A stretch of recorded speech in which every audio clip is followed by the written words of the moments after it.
Welcome back. A new era at Canisius College begins tomorrow when a new president assumes the office that was held for the past 12 years by John Hurley. Now, Hurley took the reins of his alma mater as its first lay president. And he led the college through arguably one of its most challenging eras. Now, earlier this week, I joined him for a campus tour and a candid conversation about his tenure.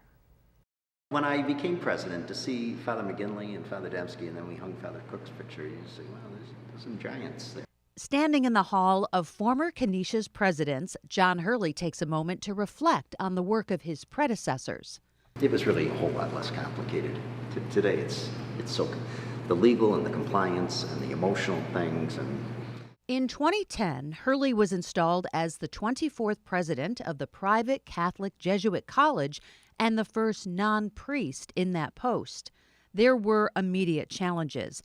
The number of high school graduates was in decline.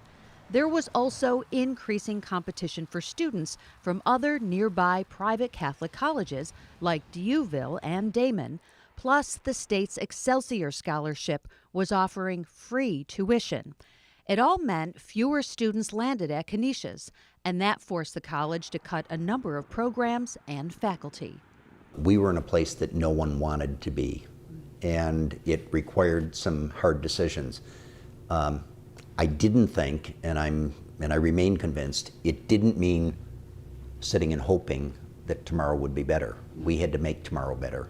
To secure Canisius's fiscal future, Hurley dug into fundraising, more than doubling the college's endowment from $74 million to $170 million. Another project Hurley's most proud of is the renovation and repurposing of the former St. Vincent's Church on Main Street that's adjacent to the campus. It's an impressive event space used for lectures, concerts, and campus events. It's great to be part of something that preserves the neighborhood. When I came here in '97, the relationship with the neighborhood was not that great. I think today we enjoy a great working relationship with the neighbors.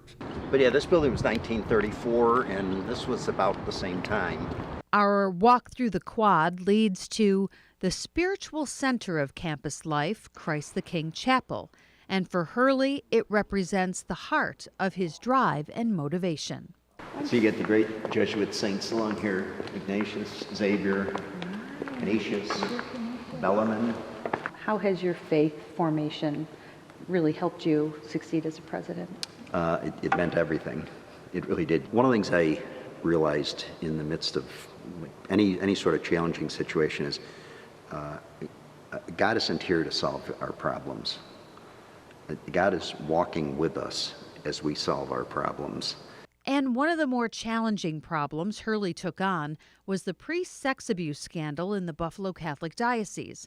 He decided to assemble a group of influential Catholic lay leaders to form the Movement to Restore Trust as a way to engage and encourage faithful Catholics to play a role in the reorganization of the church, all while the details of the abuse scandal were still unfolding.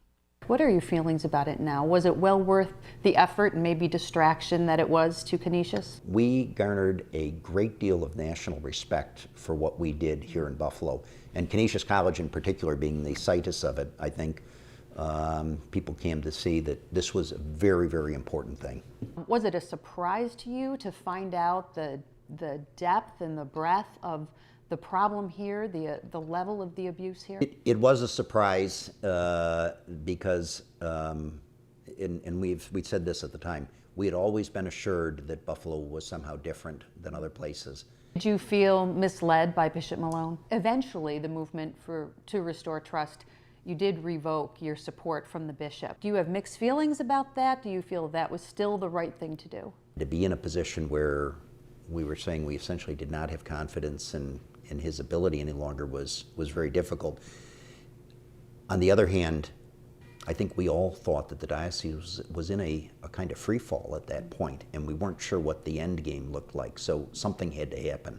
Having led his alma mater through more than a fair share of challenges and opportunities, Hurley's tenure ends at the stroke of midnight, leaving him, he says, with a heightened awareness about life and purpose. We're supposed to pray as though everything depends on God, but then work as though everything depends on us. And that's the way I've approached things. That's one of the things you realize is you have to walk that talk. So Hurley is done, I believe, at midnight in a few minutes. What is next for John?